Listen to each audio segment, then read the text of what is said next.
Most are afraid of unknown depths, skirting shores thinking world flat, and with the island girls in celebration of new religion. Nobody led me or said this way. I sailed alone on makeshift raft with wind as companion.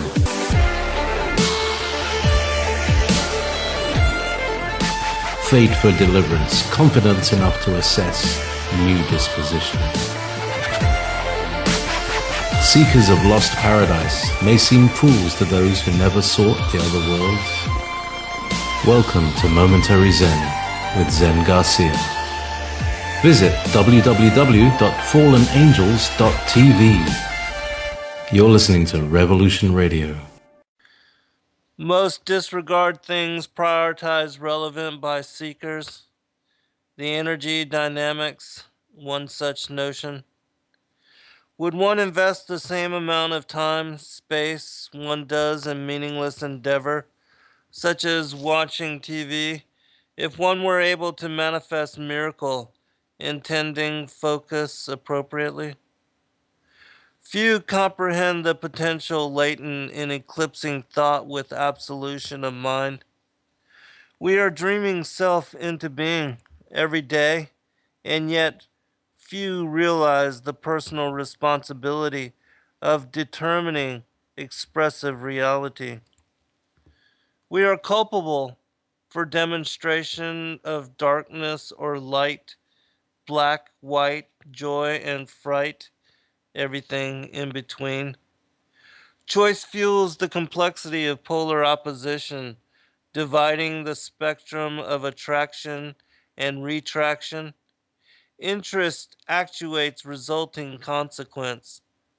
The world is a reflection of our collective intending, a projection of our free will capacity to love or hate one another. Welcome, friends. I'm your host, Zen Garcia. This is Momentary Zen here at freedomslips.com on Revolution Radio, Studio B. I thank all of you that have taken the time to join us live and that are in the chat. Welcome, Hemp and Rodrigo, Storm, Mr. Rowe, good to see you, brother. Brandon and Stephanie, always good to see you as well, sister. Olive, Herbal, Deep Blue, and the many others that are Truthy. I'm just looking at the immediate scroll. So, Dream World, Monster, and the many others that are also in chat. Thank you for joining us, and it's a pleasure to be here in fellowship with you once again.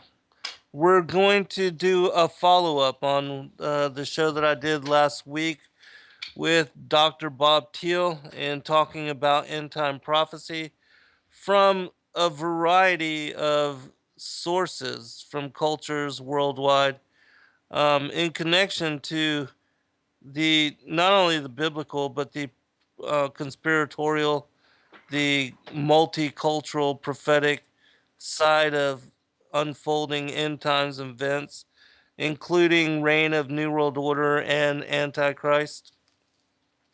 Because according to the prophetic word to the gospel, the Antichrist will come and be revealed and take over and become head of, hello Zippy, head of the New World Order, which has been pushed by the global elite for a very, very long time.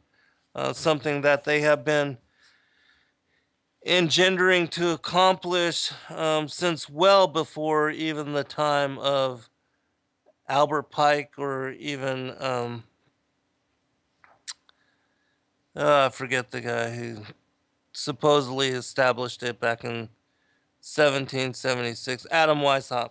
It goes back way further than that, even to Lucifer and the war in heaven and his exclamation to want to exalt himself above the Most High God, to take over the sides of the north and to steal, divert the worship of humanity to himself and the other fallen angels, which have been the pantheon of gods and goddesses overseeing um, and worshipped by the pagan cultures, especially during the pre-Adamic age, but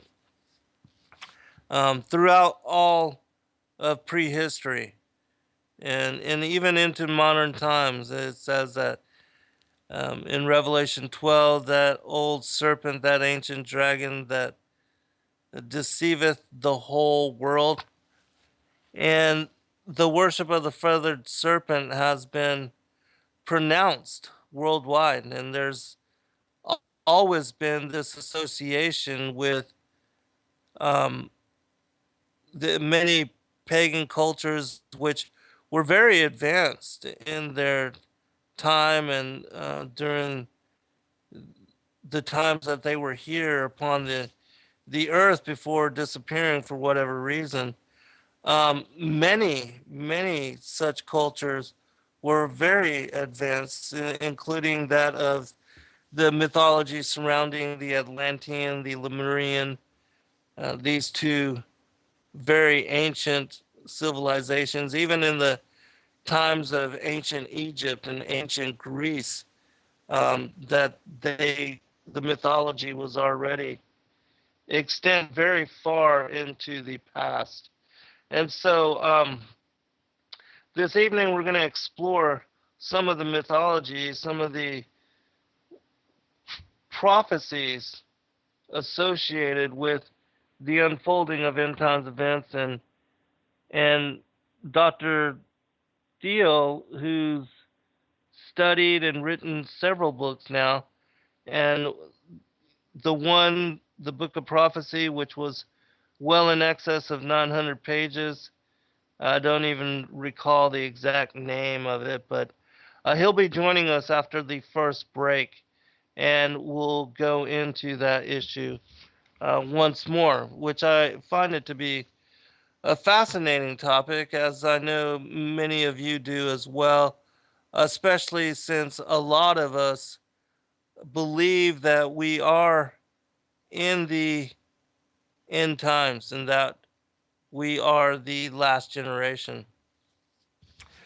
Well, at least according to scripture, it's my belief that what Yeshua cited as being the fig tree generation, that generation which would see all things unfold, that we would be the generation to see all prophecy fulfilled, that the generation that saw the recreation of the nation of Israel. And I'm not in any way saying that this was not advanced by the United Nations and the world elite, because it absolutely was. But even all that they do falls in alignment with Scripture, and nothing escapes the Most High. Hello, Daku. And the Father knows the end from the beginning. And so,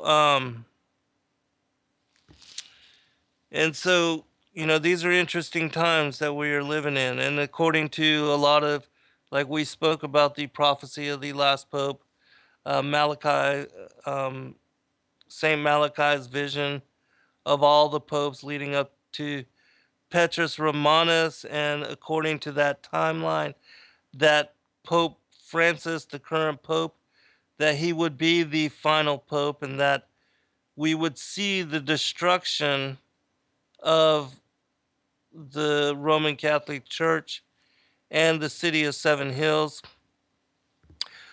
during what would be his reign. And he's no spring chicken, and so um, how long do we really have? Nobody knows. And as I covered in two of my books, Lucifer, Father of Cain, and my new one, The Flat Earth as Key to Decrypt the Book of Enoch, I speak about the significance of the Revelation 12, the virgin clothed in the sun with the moon beneath her feet, a child within her womb, and a crown of 12 stars, which has connection to the 9-star constellation of Leo with the planets Mercury, Mars, and Venus in alignment, creating this crown of 12 stars.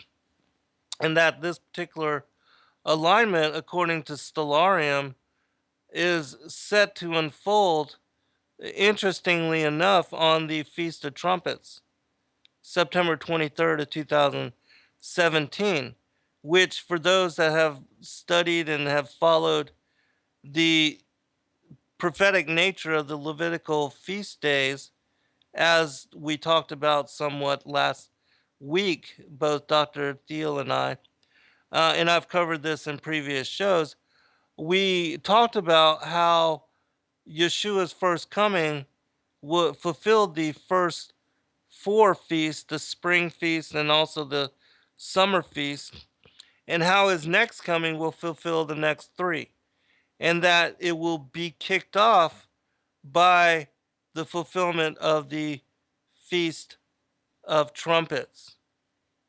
And this alignment, this Revelation 12 alignment, with the constellation Virgo clothed with the sun. Hello, Blue Girl. Hello, Hal. That this particular alignment, as I said, will unfold on the Feast of Trumpets, the 23rd of September, 2017, which is interesting to say the least. Anyways, and I will post a link that will give you a video. Yes, Herbal and Zippy and Blues Girl, it is an astronomical alignment. As I said, it's the constellation Virgo with the moon behind the constellation, or the moon underneath her feet, and the sun very prominently displayed behind the Virgin of this constellation, Virgo. And then again, Jupiter located in her womb, which many people also speculate was the Star of Bethlehem. You can look that also up in a series done by a lawyer who used Stellarium to study how the scriptures were describing the movement of this star which the wise men followed, that led them to where Yeshua was being born in a cave. Let me go ahead and pull this up first. And if you watch this particular video, it will give you an idea for what I am talking about. 1 second. And as I said, what is particularly interesting about this particular date is that if you add what Psalms 90 speaks about as being 70 years for a generation, you add that to the November 29th, 1947 pronouncement by the United Nations to create the nation of Israel, which unfolded on May 14th of 1948, the very next year. It brings you to this 2017 date. And the fact that, Revelation 12 has encoded within it this particular astrological alignment, which, unless we had a program like Stellarium, which gave us the ability to look at the heavens, the celestial night, according to how it will unfold, the placement over, looking into it in the past and in the future, we wouldn't even realize that this was an astrological alignment, or nor that it was significant and aligned with the Feast of Trumpets. And as I said, Yeshua's return will fulfill the remaining three feasts. And it's my opinion that on the Feast of Trumpets, that this will align with the catching away, and that between the Feast of Trumpets and the Day of Atonement, that the wrath of God will be poured out on the wicked, and that this will also be in large part established with the reign of the Antichrist and the murder of the two witnesses, which, in my opinion, are also the return of Enoch and Elias or Elijah. And there are many sources. I lay these out in my seventh book, Skyfall. Um, Many extra biblical accounts which detail Enoch and Elijah being these two witnesses, which is interesting because um, Enoch was a married man, but he never passed away. And hello, Patrick. And Elijah was unmarried, but he also never passed away.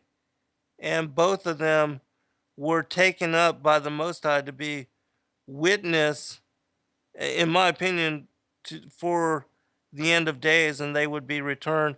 And being the only two patriarchs to never have succumbed to death, they will be murdered and left in the streets of Jerusalem for 3.5 days. And that this will, um, it's also a harbinger for what is the length of the Great Tribulation, which is the second half of the 7 years. And so the Great Tribulation and the reign of the Antichrist is this 3.5 year period. And so the judgment seat aligns with the Day of Atonement after the wrath of God is poured out. Um, and when Yeshua takes the judgment seat, all the saints and everybody is raised and everybody is brought before him. Every knee shall bow, every tongue confess that this is when the Day of Atonement, that fall feast, will be fulfilled. The judgment ensues. The righteous are allowed to enter into paradise, and the wicked will be punished along with the fallen angels and the watchers which left their place of habitation, that left and abandoned their first estate, their ordinances in heaven. And so that will accompany the millennial reign, which will fulfill the Feast of Tabernacles. And so that's how the next three, the fall feasts, which have yet to be fulfilled, how they will be fulfilled by the second coming of Christ. But before all this occurs, the Antichrist will be revealed first. And so when we return from the first break, um, we will I'll be able to ask Dr. Bob about his research and get him to elaborate on those things that I'm talking about now. And then, should you want to call in, I will open the phone lines in the last portion of the show. And so, if you have questions that you'd like to ask them directly or comment that you'd like to share, that we can certainly take those calls at that time. And so, I am not sure, Herbal. She says, weren't they just conjunct with Jupiter and Virgo? And I'm not positive. I'm assuming she's speaking about the other planets. And very well could be. I don't know. But I do know that the alignment of September 23rd, 2017 will fall, as I said, which in Revelation, I'll read the exact wording of what it says in Revelation. Let me pull that up real quick, so you understand exactly what I'm talking about. It's Revelation 12, verse 1 through 3, I believe. All right, take me just a minute to find it. All right, here it is. It says, Revelation 12, and there appeared a great wonder in heaven, a woman clothed with the sun and the moon under her feet, and upon her head a crown of 12 stars. And she, being with child, cried, travailing in birth and pain to be delivered. And so when you look at this particular, if you understand this particular description, these first two verses, as a celestial alignment, you'll see that according to this video that I just posted into the chat room, which I will do so again for those that have just joined the show, that this individual uses the stellarium to pull up this alignment, and that it unfolds on September 23rd of 2017, which is interesting because this also is the end date for the timeline, the Daniel's timeline, as laid out by Dewey Bruton, which, let me post that into the chat room as well. And if you're not familiar with these two things that I'm speaking about, they are interesting, in that they seem to be confirming witness for one another. And as I said, they are tied to the blooming of the fig tree, which is mentioned in Mark chapter 24, Luke chapter 21, and Mark chapter 13. And so let me post this as well. All right. A Sabian reader. I'm not sure what that is, Zippy. I hope it's a good thing, though. Excuse me. I'm reading the chat. Zippy says, I lost my family over this. I confronted them and they told me I was crazy, cut me off, very painful. I think, Zippy, that many of us can indeed relate to your experience. I know that when I first woke up to 9/11 and other conspiratorial issues and things of that nature, that I was so excited about my discovery and so just invigorated, that I wanted to share these revelations with everybody. And I wanted to tell everybody. And so I talked to my family, my friends, everybody I knew, even strangers, about these things, and told them um, how I felt about these issues, when so many of them did not want to hear it and had no interest in it. And it really just kind of freaked them out. And I know that I did this to my family and friends before having learned better. I now know to honor people where they are and to not even bring these kind of things up until those kind of individuals are ready for such information, because it's so divisive that um, it does make people run, hightail it away from you as fast as they can in the other direction. And so I've learned now to just plant seeds and to only share information with those that are ready and that are willing, not just throw pearls before the swine, so to speak. And so I'm a lot more mature and more experience with being a wisdom keeper, as I'm sure many of you are as well. And so I'm not, I don't feel like it's necessary to have to just talk to everybody about these things and not be able to talk about anything else.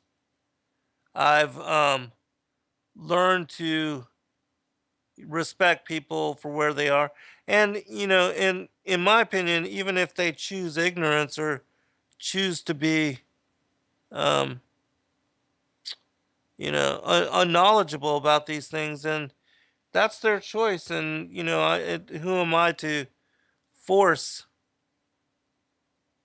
force my viewpoints and what I consider to be important onto them? And so that it's just a different place now than where I was when I first woke up to these things. Hello, Link. Glad you can make it, sister. Welcome. And as I said, Dr. Bob Thiel will join us after the first break. We'll be right back.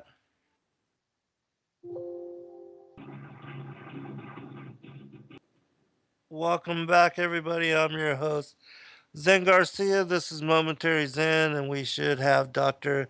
Thiel on with us. Dr. Bob, are you there? Yes, sir, I am.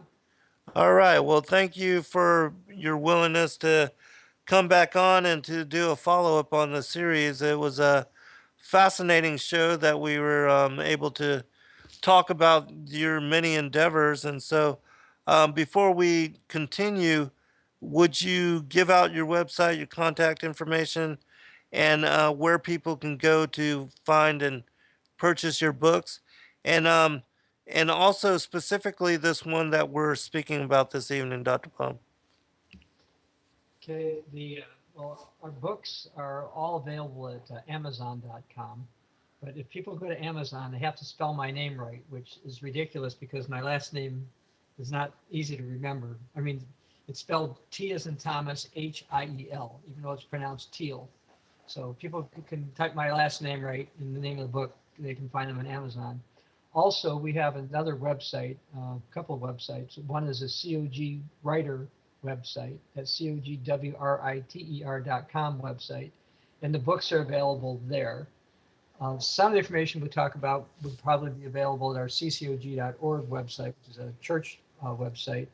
But the books, Amazon.com or cogwriter.com, which will have links to the books. Okay, Dr. Teal, did you say that you do a radio program yourself, or are you just mainly make guest appearances? It's a tricky question. Most of the time, what I'm doing is making guest appearances.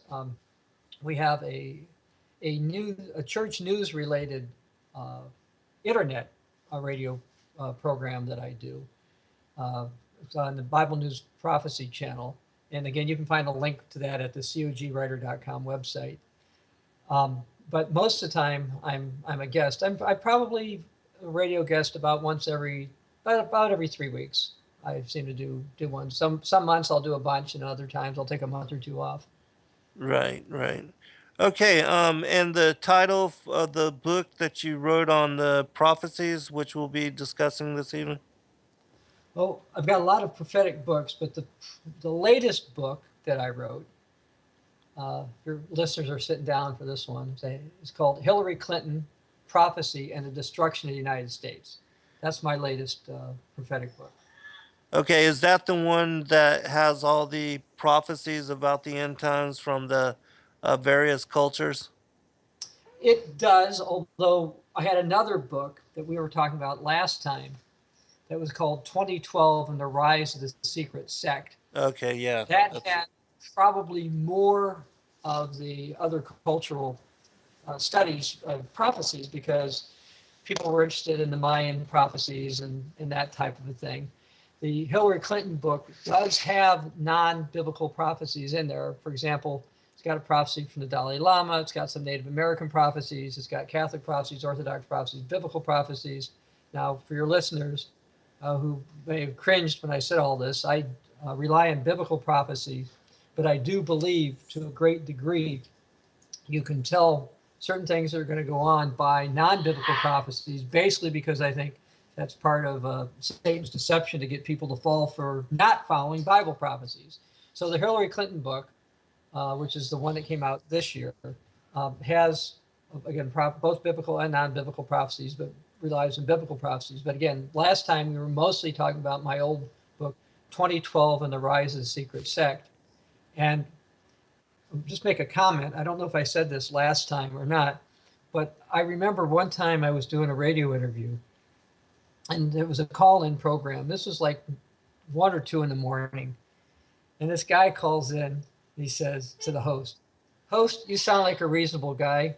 And Dr. Thiel, you sound all right." He says, "You know, how can you possibly believe prophecies? Because science has disproven religion," or something stupid to that effect. And the host turns it over to me.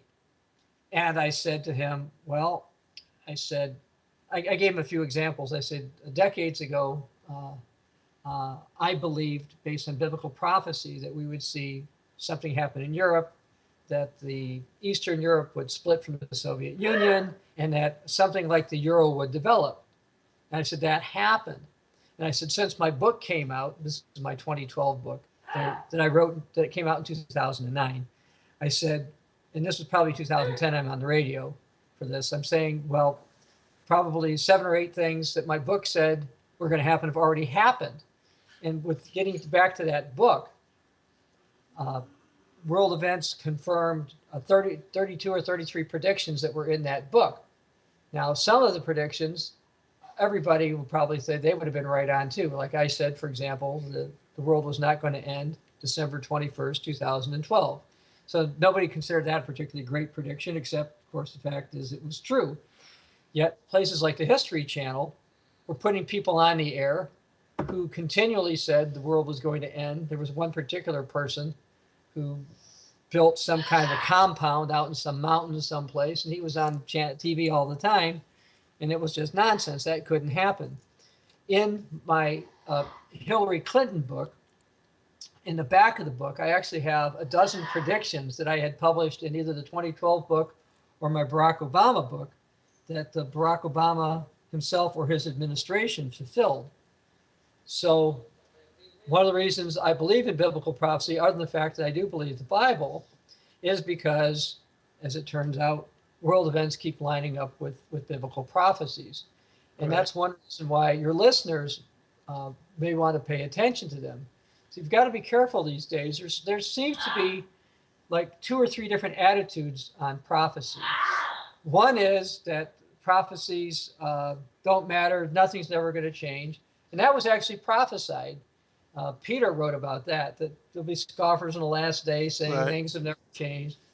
And Peter said, don't fall for that, because that's what people thought at the time of the flood. And they just didn't think so, and that's what's going to happen. So that was one attitude that's out there. Another attitude, and I had to deal with this a lot this particular year. There were some, for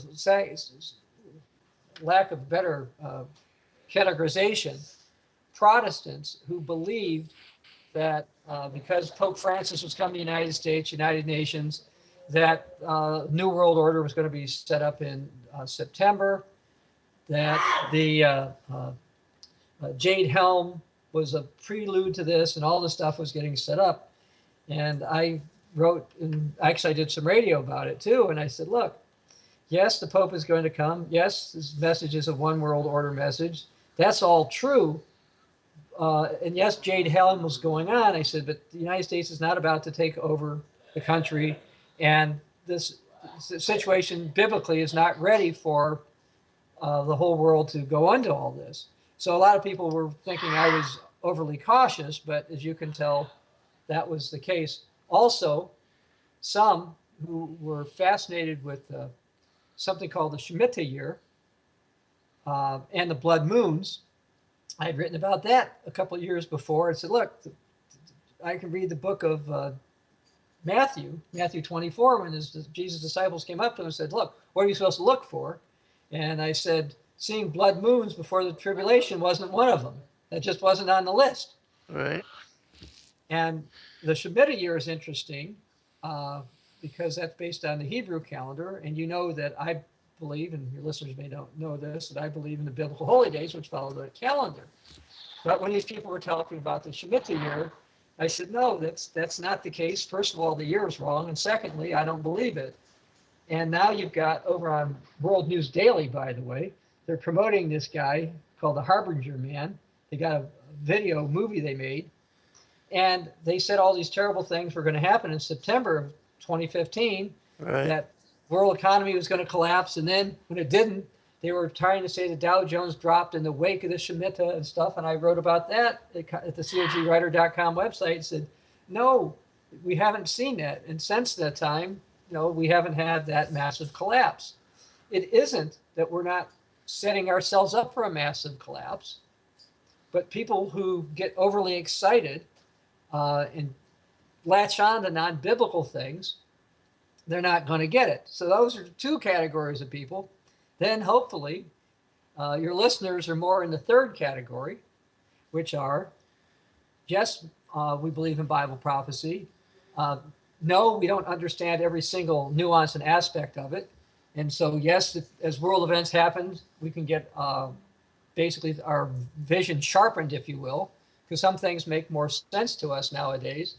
When the Apostle John, for example, was inspired to write the book of Revelation, he saw a 200 million man army. I don't know if your listeners know this, but there weren't 200 million males on the planet when he wrote that. Okay, right. There are now, but there weren't when John wrote that.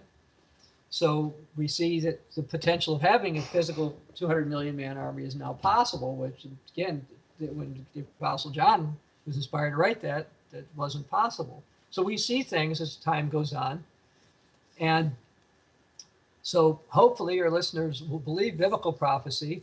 And again, depending on how much time you have and what questions you may have for me, we can also explain how I think Satan is using non-biblical prophecies to mislead people. Yeah, I agree. And I'm one of those that likes to study everything just because for me, like trying to uncover the puzzle of truth, the more pieces you have, the better kind of a picture that you have on what's going to come and what's going to unfold. And so I'm one of those that does study everything, which makes me want to ask you, do you also read the extra biblical texts and like the pseudepigraphal texts, the book of Enoch, Jasher Jubilees, these extra canonical texts, the Apocrypha, things of that nature as well? I have read Jasher, Enoch, all the, let's say, additional books that the Roman Catholics call the deuterocanonical books. I've also read most of the Gnostic Gospels. Mm-hmm. As far as the Book of Jubilees, I've read parts of it. I may have read the whole thing, but I don't want to sit here and say for sure I've read all of it. I know I've read parts of it. I'm not positive of that particular one that I've read them all. But I have looked at other ones. And part of the interesting thing about this is I think sometimes some of these other prophecies are going to set people up to not understand what's going on. Right. For example, in my book I mentioned about Hillary Clinton, I'd like to read a news account. This is from the Dalai Lama. Now, your listeners have probably heard of him. He is the spiritual leader of Tibetan Buddhism. He's supposed to be in Tibet, but he's not because the belief is that the Chinese government would arrest him. They don't want him there, so he's not there. Anyway, he made a proclamation that stunned a crowd at a peace summit in Vancouver back in 2009. And what he said was, and I'm going to read a quote here, quote, "The world will be saved by the Western woman." Now, I alluded to this prophecy when we were on the last time, I think. Right. And there are people who believe that this is a potential prophecy for Hillary Clinton. Now, we both know the Bible says there's only one name under heaven by which you can be saved. That's the book of Acts, and that would be Jesus. And Jesus was not a Western woman. So we can be pretty sure that this prophecy is false. But I was seeing parts of the debate between, I think it was the debate between Mrs. Clinton and some others. And they asked her what the difference were between her policies and I think Bernie Sanders. And instead of going to a policy difference, she just flat out said, well, I'm a woman. Like that makes it by definition better. And I think that's a bit much on her part, but there are people who believe that a new age of peace will be brought in by women or by a woman. And so they support people such as Mrs. Clinton to be president. Now, interestingly, I haven't heard the same thing regarding Carly Fiorina. People saying that she's going to save the world, but some people seem to think that Mrs. Clinton will do so. But I don't know if I'm going to go slightly off subject if you don't mind, but it's sort of related. Did you hear the latest about the Department of Education? And, no, please inform us. Okay, I read about this at the cogwriter.com website this morning. The Department of Education ruled that a school district in the state of Illinois has to allow a boy who thinks he's a girl to have full access to the girls' locker room and toilets, even when the girls are showering or changing their clothes. The school had accommodated this so-called transgender individual by saying they could use the toilets, they could do this, but restricted this boy from going into the locker room when the girls were showering or were somewhat naked. And the Department of Education ruled against the school district. And I bring this up in the context of Mrs. Clinton because Mrs. Clinton is a big promoter of what she calls the LGBT agenda. Yes. And prophetically, I don't think that's good. Right. I look at the Bible. There's some prophecies about Sodom and Gomorrah, that they were destroyed to be examples. Yes. It says in the Old Testament that you shouldn't dress like a woman if you're a man, and vice versa. But people such as Mrs. Clinton seem to think that this is a new right or freedom. I was unaware that there was and just because someone claims that they're another gender other than what their genitalia says, I can't understand why the U.S. government seems to think that this is a right, that this person has a right to do this more than the girls have, to not have some peeping Tom, if you will, Right. go in there. You know, in the Old King James Version of the Bible, in the New Testament, I'm going to read a passage, which I assume nobody will be offended. Well, your audience probably won't be offended by. It says, this is 1 Corinthians 1 Corinthians 6, 9 through 10.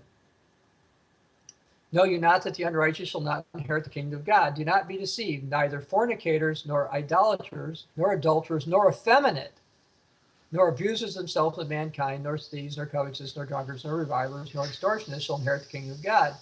There's a prophecy telling people, look, the sexually immoral, like the adulterers, those who abuse themselves of mankind, those would be homosexuals, and the effeminate, that would be these transgender people. This is not something that God encourages, yet the government of the United States now encourages this as some kind of a right. And when I look at biblical prophecies, I don't see that as being good. Right. And Mrs. Clinton wrote a book called Hard Choices, and it came out about a year and a half ago, and I bought it and I read it. And she said that one of the her top objectives as U.S. Secretary of State was get the people to accept the LGBT agenda around the world.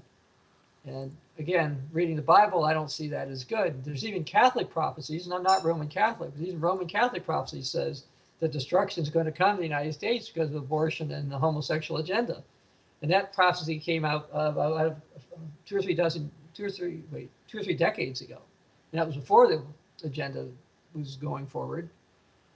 And not because I think that was a biblically inspired prophecy, but I do think that Satan realizes that some of the moral direction of the country is not good, and coming up with rights that people shouldn't have and taking away rights people should have, I don't think is good. Well, aren't the elites, many of them, and from what I understand, Clinton too, and the Bushes, that they are bisexual, and that a lot of the Illuminists, that they promote that in their, I get as part of their open sexuality, and that like with the Baphomet, the male and female gendered together, that it's part of Satan's plan to cause confusion and to promote such things, and that's also why it speaks about, in some of the end time prophecies, that these kind of there would be confusion in this regard. I believe it's even in the Kobrin Bible. I don't know if you've read that, but The there's which the which Bible? the Kobrin Bible. Have you ever heard of the Kobrin Bible? The name isn't sounding familiar. Maybe I'm not hearing you well enough in the connection. Okay, It's well, it's spelled Kolbrin, and it was only released in 2006. And from what I understand, this was a text that was protected by a family that was part of the priests at Glastonbury. And when Longshanks came and destroyed the the particular church there, it was hidden in this one particular family until this time, and it was released in 2006. But it's basically, from the Egyptian and Celtic priesthood. It's it goes all the way back to like very early on in history and even pre-Adamic history, and talks about, like the destroyer. There's the Hopi prophecies of the blue and red star Kachina. Well, anyways, I'll tell you more about it when we come back from break. Hold on, everyone.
All right, welcome back, everybody. And I do want to quickly remind the listening audience that the Revolution Radio, as being the largest listener supported, commercial free and corporate free radio network on the internet and on the plane, that we do need your support.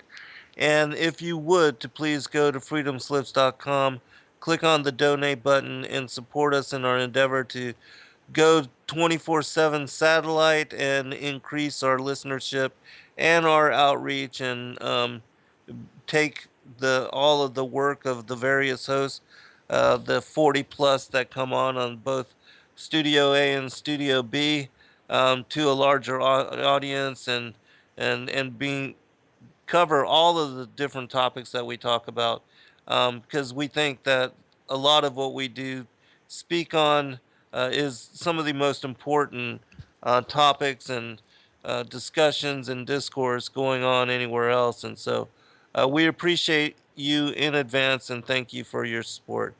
Um, Before I turn it over to you again, Dr. Thiel, I was talking about the Kobrin Bible, and the reason that I mentioned this specifically is because of a prophecy that is contained within it, which I want to share with you because it is connected to what we were talking about before we went to break. And so, this particular and the Kobrin Bible is like over 900 pages, and it's broken up into two portions. One, the Egyptian priesthood and the um, Celtic priesthood, and it goes back very, very far into what I call the prior times, which was the age when the fallen angels were ruling here as the pagan gods and goddesses of the pre-Adamic cultures.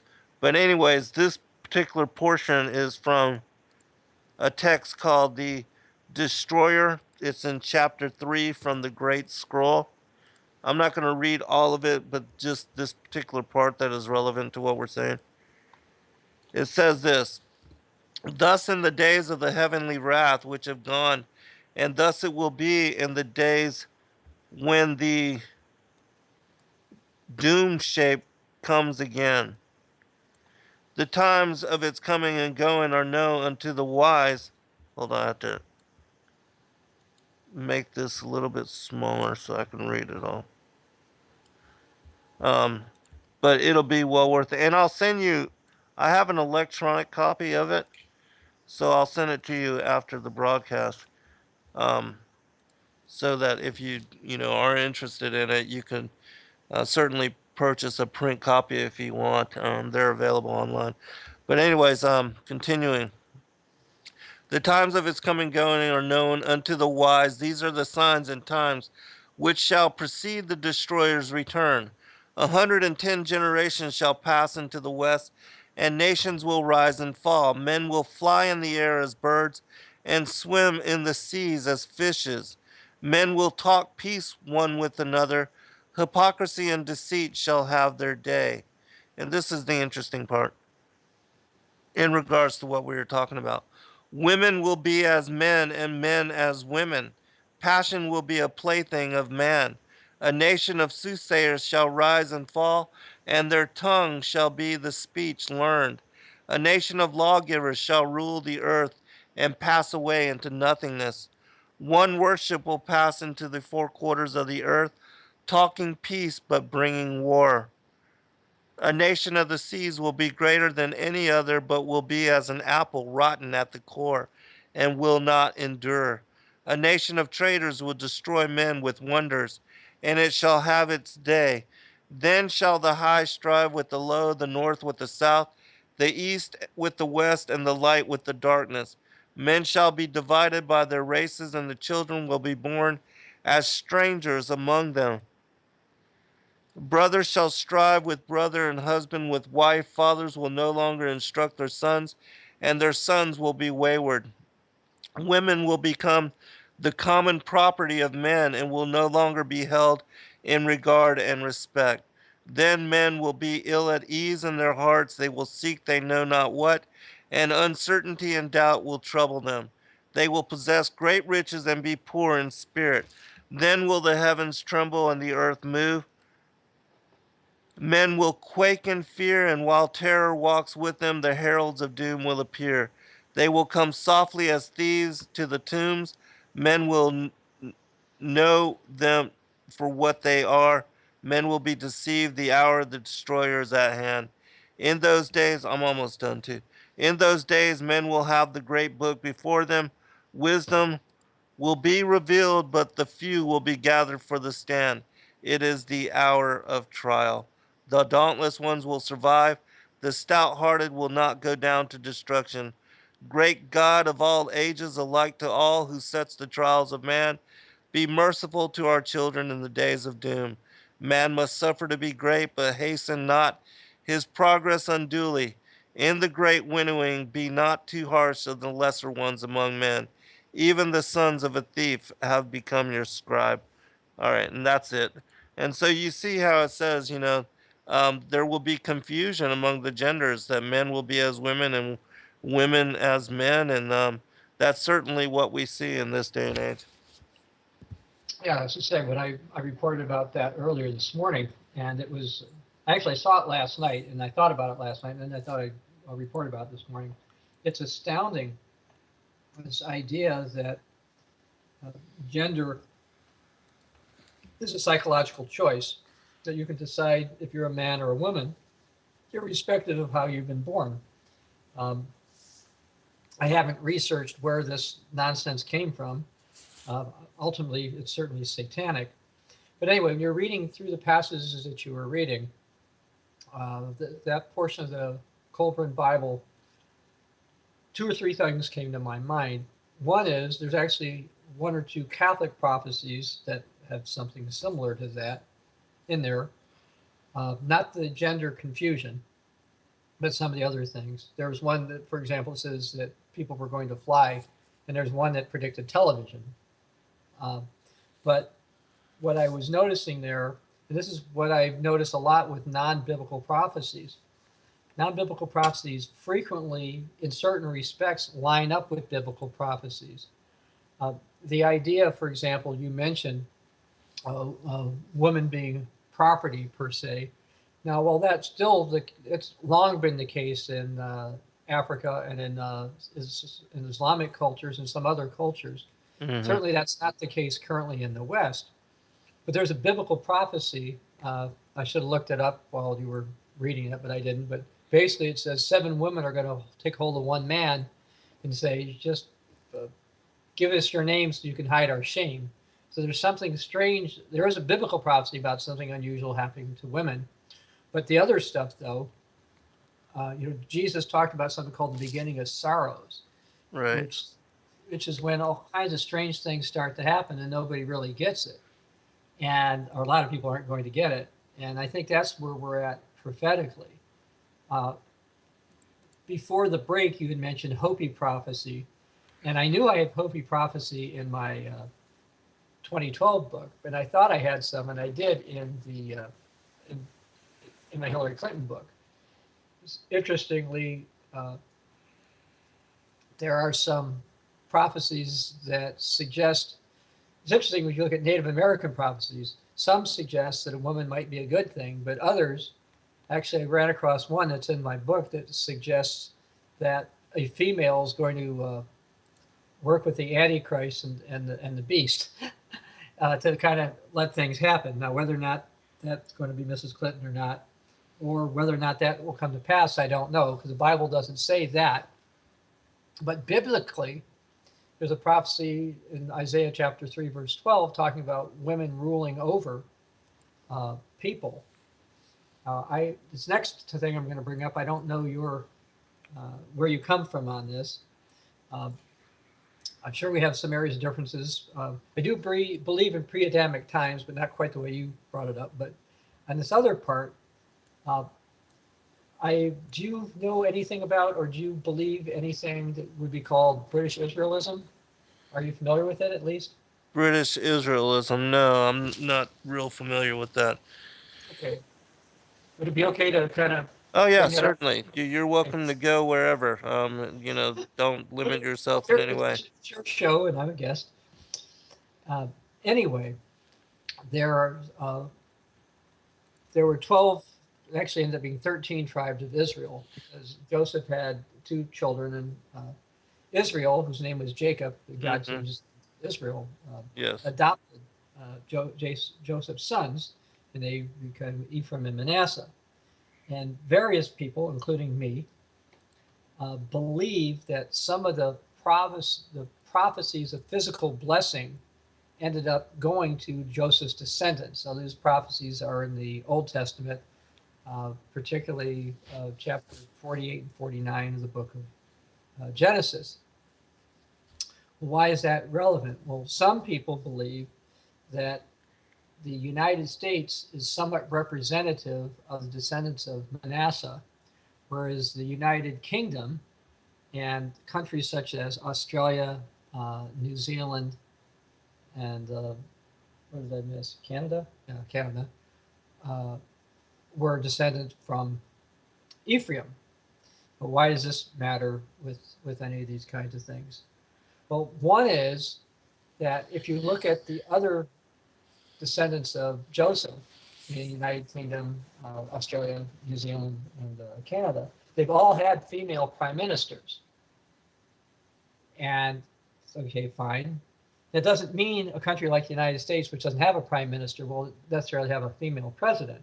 But I found it interesting. There's a prophecy about God's people said that they're going to have, women are going to rule over them. Now, in the United States, of course, we do have a type of woman rule. We have some women on the Supreme Court. Mrs. Clinton, as Secretary of State, was probably one of the most powerful women in the world. And today, I don't know if you heard her or not, but the chairman of the Federal Reserve is a woman. That was Janet Yellen. Yes. She was talking today. Maybe we'll get to some stuff related to her. But so many of us believe, or some of us believe, that some of the biblical prophecies, therefore, are pointing to the United States and its descendants, other descendants such as the UK, etc. And therefore, certain prophecies that you might not think apply to the United States sometimes can apply. Now, a lot of people will say, well, wait a second, the United States, isn't it like a melting pot? Aren't there lots of different groups of people here? And the answer is absolutely, that is the case. But originally, the predominant peoples here came from Europe and had some type of relationship to the British peoples. But interestingly, in the area of Israel, when there was the tribes of Israel, there was an area called Samaria. Now, Samaria was the capital of Manasseh. And if you look at the New Testament, you read about the Samaritans, you'll find out they were kind of a mixed race people. And the United States is getting more that way. Now, I want to make it clear, in our faith, we do not believe in white supremacy or any particular racial group being superior to any other. I don't want to mislead anybody. I don't want people to think I'm going there because I'm not. But I do find it interesting that Manasseh ended up being kind of a mixed race area, mixed peoples, if you will. And the United States is somewhat that way as well. So we see some parallels in the Old Testament and the New Testament, which I think can help explain certain prophecies that people don't necessarily understand. So that's a little bit about British Israel. Basically, the belief is that there were various promises that were made in the Old Testament that were not fulfilled before Jesus came, and that they did start to become fulfilled in the, let's say, 1800s, 1700s, 1900s, and now, in terms of promises of wealth. The reason that's important is if you look at those promises of wealth, you'll also notice in the Bible that there were promises of destruction or curses, if you will. Chapters in the Bible talk about blessings and cursings. And basically, the summary was God said, look, if you're going to do the right things, I'm going to bless you. You're going to have lots of money. You're going to lend to people. You're going to be on top. Then there are other prophecies that say, look, If you turn away, decide basically to despise God's law and the Bible, you're going to start to borrow money. The foreigners are going to rise up. And as you know, I'm sure, and many of your listeners know, the United States used to be the country that everybody owed money to. Right. We were big lenders. Everybody owed the United States money. We were borrowing. Now we're the greatest debtor nation the world's ever seen. Now, some people think that's coincidence. Some people think that it doesn't mean a thing. We can continue to go on and increase debt and it won't matter. But looking at biblical prophecies, for example, in the book of Habakkuk, chapter 2, Habakkuk was written like something like 2,600 years ago. And what I find really interesting in Habakkuk, and I'm going to go over just a couple of parts of this. Sure. In chapter 2, verse 2, God talks to Habakkuk and says, look, write this vision down and make it plain on tablets. So plain that whoever reads it might run. So it's like, okay, this is kind of a big deal. In verse 3, he says, the vision's yet for an appointed time. So it wasn't for then. So Habakkuk was a prophet. God gave him a message. He says, this is not for now. It's for an appointed time. At the end, it's going to speak. It's not going to lie. Though it tarries, though it takes a long time, wait for it, because it's going to finally happen. Then we get down into verse 6. It says, woe to him who increases that which is not his. How long? And to him who loads himself up with many pledges. Now, you were talking about the elites earlier, and the elites in the United States, at least, seem to think it's a good thing that the United States creates money out of thin air. Right. Now, your listeners might think, how can they create money out of thin air? Well, that's what they do, is the Federal Reserve will create, let's say, $10 billion, and it will get the Treasury Department to come up with a Treasury bill, a Treasury note, a pledge that it IOU $10 billion. That IOU note is considered to be an asset, collateral, to print the money up. But that's stupid. I mean, not giving anything. They just say, okay, here's $10 billion and go ahead and, some point in time we'll pay you back. But they don't have any way to do it, so they keep inventing money. And I found it astounding that the book of Habakkuk, chapter 2, verse 6 says, woe to him who loads himself up with many pledges. And a pledge is just somebody's word that they're going to pay back. And the United States keeps doing this and doing this and doing this. In verse 7, it says, will not your creditors rise up suddenly? Will not they awaken who oppress you if you become their booty? Now, right now, the United States doesn't feel oppressed by all this debt.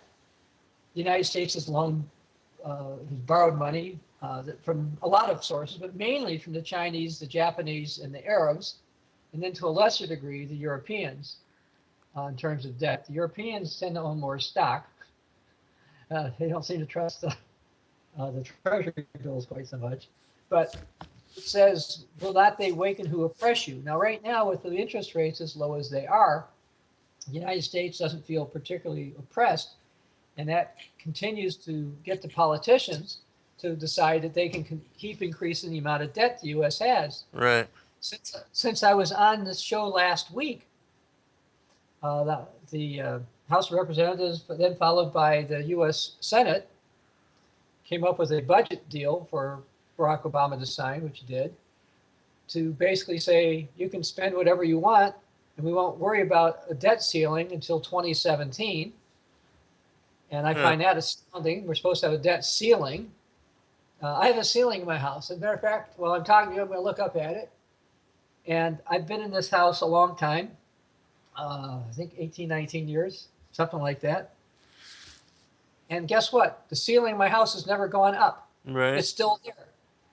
It doesn't go up because I borrow more money. I suppose I could borrow money and get an addition put on. But the ceiling is a ceiling. It doesn't move. But in the United States, we have this ceiling, which is a joke. And today, Janet Yellen was on saying that we need to gradually, we the United States, she meant, need to gradually increase interest rates. So this way the economy, it won't be a shock to the housing market and to the employment market, etc. But the time will come when interest rates are going to go up to historically normal levels. If interest rates go back to, let's say, 10%, that's actually going to be about half of all the money the United States government spends in a year, and they'll just be paying that for interest. Right. And when interest rates start to go up, I think the United States is going to think that we're being oppressed by these foreigners who took advantage of our greed, if you will, as a nation to keep spending more than we have. And then the Bible says that this creditor nation is going to be plundered because the creditors are going to rise up. Hey, Dr. Thiel, let me ask you this question real quick before we get to break. First, I wanted to ask you, do you know that the Federal Reserve is not a government agency? That Of they're course, private? Okay, it's not a reserve. yeah, I want to make sure about that. And then also, have you read the protocols of the Learned Elders of Zion? And basically, it's a blueprint for global domination, and they talk about how they were going to do this to bring all the countries of the world to their knees in order to establish UN dominance over national sovereignty. I have heard something about that. I haven't read all their protocols. What's interesting, though, and this is where it gets a little bit tricky. You have different people in office. I would suggest that probably half of the Republican candidates for president, and I'm not endorsing any of them, don't go along with this. Okay. Now, whether or not they'll get in or not, that I couldn't tell you. Interestingly, however, the other half, they may not intentionally be attempting to follow these type of protocols, but we keep seeing over and over again, the debt of the United States going up. They put in a Republican Senate this last election, not yesterday's election, but the one a year ago. And so you got and according to the U.S. Constitution, all spending is supposed to be controlled by the Congress, not by the president. Right. Yet, what have we seen? We've seen the debt go up no matter what these people said before they got in. And that makes you wonder. It makes you wonder about the political parties because it seems like whichever party goes in, we still see the debt going up. But having said all that, when he first came in office, while I didn't agree with his policies, I tried to give President Obama the benefit of the doubt that perhaps, even though I thought his policies were way, way, way, way off, that he believed they were in the best interest of the United States. As I've been watching him through the years, and again, I wrote a book or two about him, I've had my doubts that, or let me put it another way, his vision for the United States, it seems to be that it will be a power that's subservient to the United Nations and to other nations. Whether or not it has anything to do with the protocols of the Learned Elders of Zion or not, I don't know. But I can tell you that he's doing things that I certainly do not believe are in the long-term best interest of the United States of America. Absolutely. And let me answer you real quick before we go to break. He absolutely is following the directive of the protocols because he's just a puppet on a string, as all presidents are. I heard you speak about in your talking about your prophecies and the connections, cultural connections between these end time prophecies that many of those you said something about the great monarch and how many of these leaders or world leaders are connected to Charlemagne. Well, I don't know if you know about this or not, but there was a 12-year-old girl who just recently did a genealogy bloodline where she found out that most of the U.S. presidents were blood related, including Barack Obama and Dick Cheney and George Bush and Al Gore, and how every time we have a presidential race, it's basically between two cousins. Do you know about that at all? Yes, I heard about that. That came out, I think, about 5 or so years ago, plus or minus, Right. and said all U.S. presidents except one of them were related or something. Yep. We'll be right back for final segment, and then we'll talk about this again. Hold on, Dr. Thiel.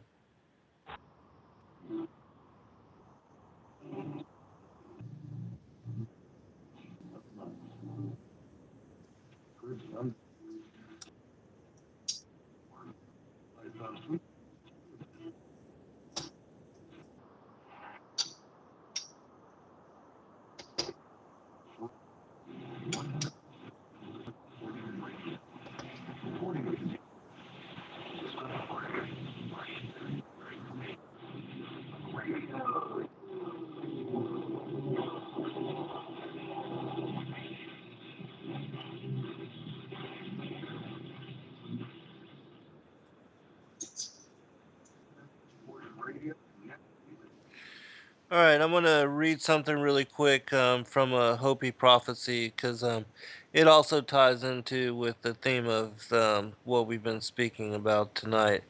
It says, as we get close to the time of the arrival of the purifier, there will be those who walk as ghosts through the cities, through canyons. They will have constructed in their man made mountains. Those that walk through these places will be very heavy in their walk. It will appear almost painful as they take each step, for they will be disconnected from their spirit and the earth. After the arrival of the twins, they will begin to vanish before your eyes like muck smoke. Others will have great deformities both in the mind and upon their bodies. There will be those who would walk in the body that are not from this reality, for many of the gateways that once protected us will be open. There will be much confusion, confusion between sexes and children and their elders. Life will get very perverted, and there will be little social order in those times. Many will ask for the mountains themselves to fall upon them just to end their misery. Does that not sound like Revelation 6, where they ask for the mountains to fall upon them to hide them from the face of the Lamb? But it's just interesting, it being a Hopi prophecy, how it aligns with what we're talking about with the confusion of the sexes, and then that whole Revelation 6 kind of alignment there. But anyways, Dr. Thiel, before you answer, if you would, sir, provide your website information, your contact, and where people can go to support your work again, and then we'll continue on. Okay, well, to just to see general news, I report. I usually make 3 posts a day about news and prophecy, and that's at the cogwriter.com website. That's cogwriter.com website. As far as books, again, the easiest way to do that, you can get it from there, or you can go to Amazon.com, type in my last name. If you just type in Hillary Clinton prophecy, I come up. Barack Obama prophecy, I come up. And I've also got a book we didn't mention this time, but we mentioned last time, called The Last Pope. And I also have thelastpope.com. I also have HillaryClintonProphecy.com, BarackObamaProphecy.com, because I've been doing this for quite some time. The other place, in terms of our church, it would be ccog.org, and there's information about that.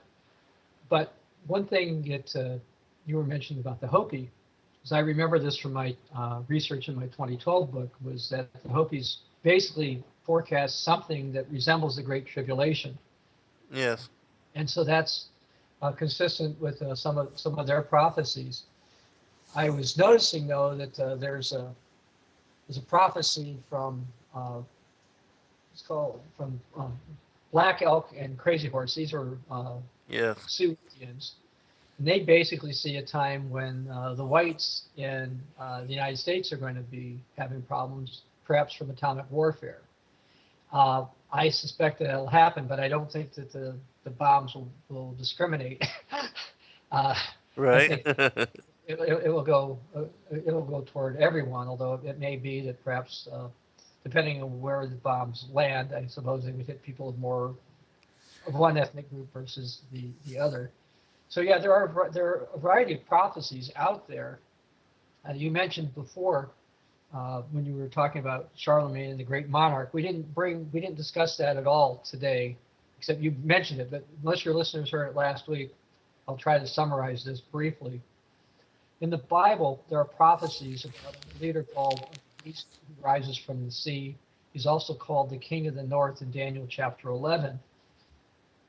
As it turns out, there are Roman Catholic and Eastern Orthodox Catholic prophecies that look forward to a leader called the Great Monarch. And this Great Monarch has a lot of similarities to this King of the North beast power that the Bible warns against. Now, at least one Catholic writer has pointed this out. It says, look, don't be looking for a great monarch because the Bible doesn't teach one, because you might be supporting Antichrist power. And I'm afraid that's what's going to happen.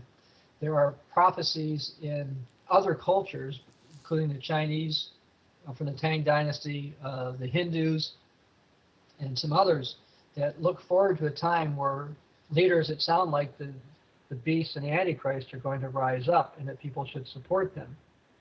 And this is where we've got to be careful about these prophecies, because some of these prophecies, I think, are going to mislead people.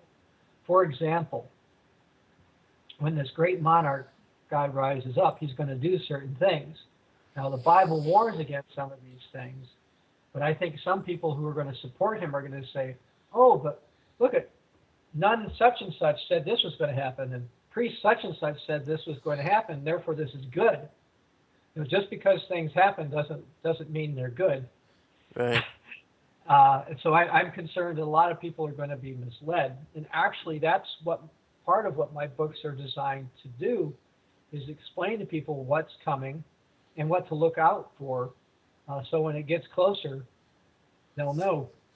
Even what's been going on with this whole migrant situation, both in Europe and now the United States, about taking the Syrian and perhaps Iraqi migrants in this country. I warned about that years ago, saying that we're going to see civil unrest in Europe. Part of it's going to probably be from the Muslims that are going to be there. We're starting to see that. But again, I don't want to overly worry your listeners because I don't believe it's possible the Great Tribulation, for example, can happen this year. It's not possible. I did a video on it when I was at the Mount of Olives in Israel. I explained it wasn't going to happen in 2014 or 2015, and that was true. But on the other hand, as I say, don't fall in the other ditch that says, well, if it's not going to happen this year, I don't care. I think that's also unwise. The Bible says to remember the ant. You know, talking about those little creatures that crawl up and down and collect food all the time. And basically, Jesus said to be wise as serpents and harmless as doves, but beware of men. In other words, don't just think you should ever pay attention to anything. God wants you to pay attention. He doesn't want you to get paranoid, but he wants you to be realistic and see what's happening. Yes, recognize the signs and the seasons. Which that brings me to another question that I'd like to. This was asked in the chat room last show, and I forgot to ask you about it. But the great monarch, you're saying that is connected to Charlemagne in some way, which the question was about Prince William and how you see, and do you see him figured in to prophecy? Because a lot of people speculate that he has the bloodline and the, as far as like the divine right of kings being from that, the royalty and all that, that he could be a key player in all of the unfolding. Okay, there's a couple of possibilities with him. One is he does have a kingly or royal bloodline. I don't disagree with that. I don't think he could be the great monarch, because I think the great monarch is going to be a European, probably somebody who's has at least some Germanic blood, perhaps some French blood. Could be a couple, 2 or 3 different things. But as far as Prince William, there's a couple of possibilities. One, you've got some people in England, or United Kingdom, I guess is what I should refer to it as, who are really supportive of what's going on with the European Union. The European Union, a lot of the top leaders there would like to basically see what I would call a United States of Europe. Now, Right. the Bible warns that power is going to rise up in Europe, but it's not going to be like the United States. What I mean by that, contrary to how things are going now, the United States has been relatively united much of its history. We did have the Civil War, and we do have major differences right now, but the United States has been somewhat united. The Europeans have never, not so much. They've been united only when somebody basically has a lot of military power and says you have to shut up or else. But there's a prophecy in the book of Daniel chapter 2, verse 41, that says that Europe is going to be partly strong, partly weak. Some parts are going to adhere well and some are not. What's this? Any of this have got to do with Prince William? I don't think that the United Kingdom is going to be an equal partner in the final beast power, and I believe it'll be taken over. But people such as Prince William, if they are involved in, let's say, supporting aspects of the European power as it rises up, I think that they will still have some influence. Sadly, though, some of their influence may be negative, and I don't think it will work. I think there's a chance that Prince William, he's young enough, and he could try to do some good for his people in the future, but I don't know how much good he will do. So I don't see him as the leader at this instant. I don't see it's possible. Not that he couldn't become the King of England, but I mean, as far as the beast leader, I don't see it to be him. But I could see him supporting it, and because of his potential support, him try to negotiate something in the future based on some biblical prophecies. Okay, well, I appreciate the answer there, Dr. Thiel. Can you talk about somewhat, kind of what you see, what you're expecting, kind of what you see in the short term and the unfolding as we lead towards kind of some signs that are leading towards the tribulation, the great tribulation, the reign of the Antichrist, that kind of stuff. Okay, well, there's several things going on. One is, we haven't mentioned Iran in any great depth tonight. Iran wants to be the big power. And Iran already has done things in violation of the agreement that the United States decided to make with Iran in terms of nuclear such power. And I suspect after Iran gets the $100 to $150 billion of frozen assets, just for your listeners, this is Iranian assets. Okay, the U.S. and the world just hasn't let Iran have money that was outside of Iran. When they get that kind of money, which is close to half a year, their whole production for their whole country, after that, I think they're going to decide that they have money to sponsor more terrorism and support their own military, and they might do some things that we could see a regional war happening in the Middle East. One perhaps involving Syria, Iran, and perhaps Israel, and perhaps some collateral damage in the U.S. The Bible talks about a peace deal that will be confirmed by a prince who will become this great monarch, king of the north person. And while that could happen just by everybody getting along, most likely peace deals tend not to happen until after there's been some kind of a war. Right. I'm looking to see a possible war in the Middle East. As far as the U.S. goes, we're seeing more and more reasons to be concerned that we're losing freedom of speech and freedom of expression.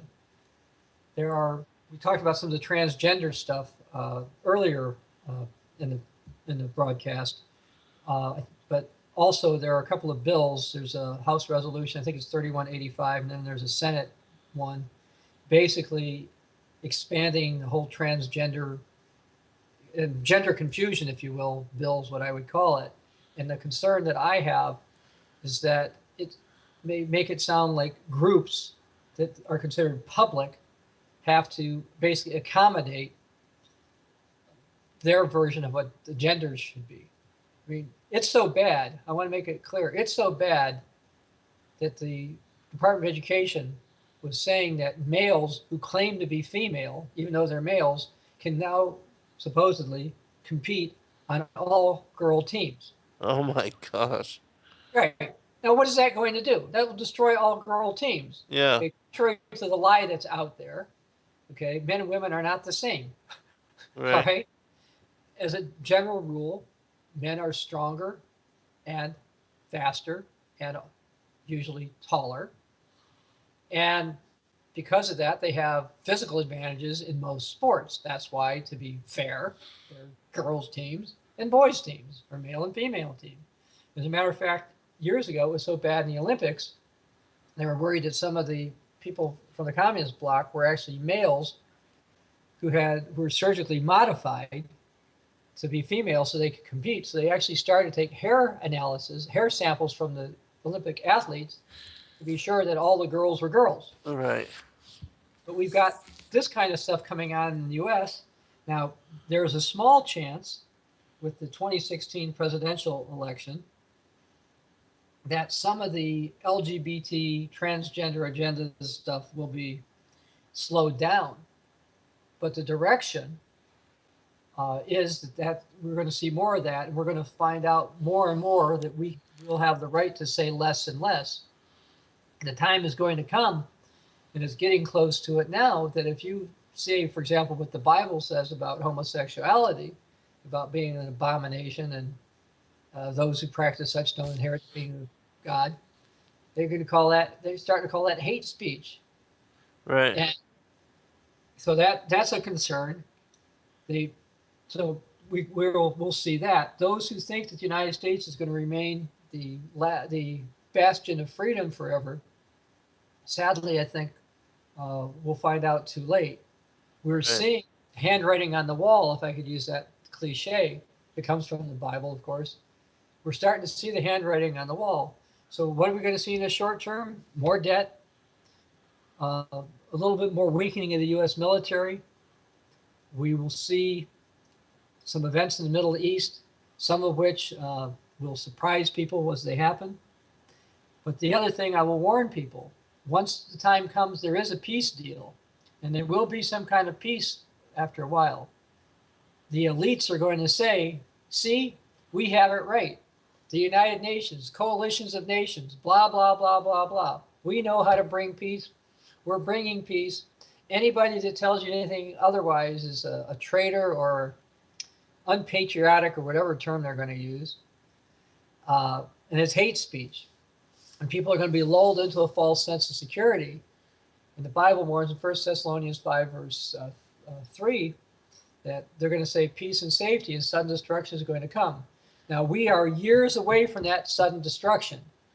Okay, I'm going to go on record again and say I don't think it can happen before 2019. And even then, that's probably too early. But it's possible. But that doesn't mean everything is going to go well. Hey, Dr. Thiel, I want to ask you one real quick question, and then you can get back into what we were talking about. But since this came up, have you heard anything or know anything about Barack Obama's homosexual nature and how, he's been involved with men since even being a senator in Illinois? And have you heard anything about Michelle Obama possibly being a man and that he used to be a man named Michael Robinson that used to play college football at Oregon State? Okay. The short answer to your question, have I heard about it? Has anyone ever brought this up? Have I heard of this? The answer is yes. Now, do I believe it? No, I don't believe that Michelle Obama was previously a male.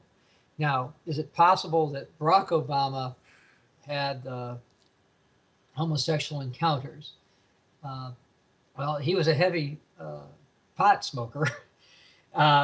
And crack smoker too. Yeah, well, anyway, he was definitely known as a pothead in his younger days, and that's one of the reasons why they're doing certain things with that now. But I wouldn't doubt that he could have been involved in those kind of activities. I've not seen anything clearly documented, but the only way you would know for sure is if he went out and said it, and or he was actually caught. There's a lawsuit. I've seen accusations about him. I've seen some on her, and I've also seen some about Mrs. Clinton. Right. But none of them have yet decided to admit something like that. Of course, this goes. Well, think about when Bill Clinton was running for president. He had been seen with a marijuana cigarette in his mouth. So what did he say? I didn't inhale. Hey. But by the time Barack Obama was running for office and his pot smoking was well known, he figured that people didn't care so much about it. They didn't deal with, they let Bill Clinton go in and reelect him. So he was willing to say it. The time may come when people who are president or vice president or whatever will go out and say that they were bisexual or whatever it is, whatever term. I mentioned the term LGBT agenda once. I have it on an article I have about homosexuality at the cogwriter.com website, but there's probably 8 or 9 letters in there. There's a bunch of strange other things that they want. Their rainbow's not limited to 4 colors. So it is disheartening. We got 3 minutes, just so you know, Doctor. All right. Yeah, I knew we were running about out of time. There's one thing I do want to say for listeners who say, "Wait a second, the United States can't be destroyed. We're the strongest military, etc." I want to make 2 different points. One is when I was in the military actually encouraged people to go to church, and they were in favor of passing out Bibles or New Testaments and all that kind of stuff. That was when I was in. Now, somebody I know, he went in about 2 years ago, and he didn't stay in. He didn't make it through basic training, but he told me that they just were very anti-Bible or anti any type of Christian belief, and that's a major change in the orientation of the U.S. military from when I was in, which is decades ago, till present. So there's one change in the military, but the other is Bible prophecy in the book of Daniel, chapter 11, verse 39, talks about this leader called the King of the North. It says he goes against the strongest fortresses and divides the land for gain. Now, if you think about that, who's got the strongest military in the world right now? Well, it's the United States. And so those who think that it cannot be taken over are in error. Now, when you were reading, I think it was from the Kobrin Bible. Yes. I think you read a portion about technology or some hint about it. And I've been warning people for years that what the Bible says, it talks about the strongest fortresses being destroyed. Now, again, the United States isn't going to be destroyed military next week or next year. I'm not trying to incite panic. Dr. Thiel, we have arrived at the end. I would definitely like for you to come on again, so we'll set up a time. I appreciate all of you. God bless all of you. May the Most High watch over and keep you all safe and lead you in discernment. Be blessed all.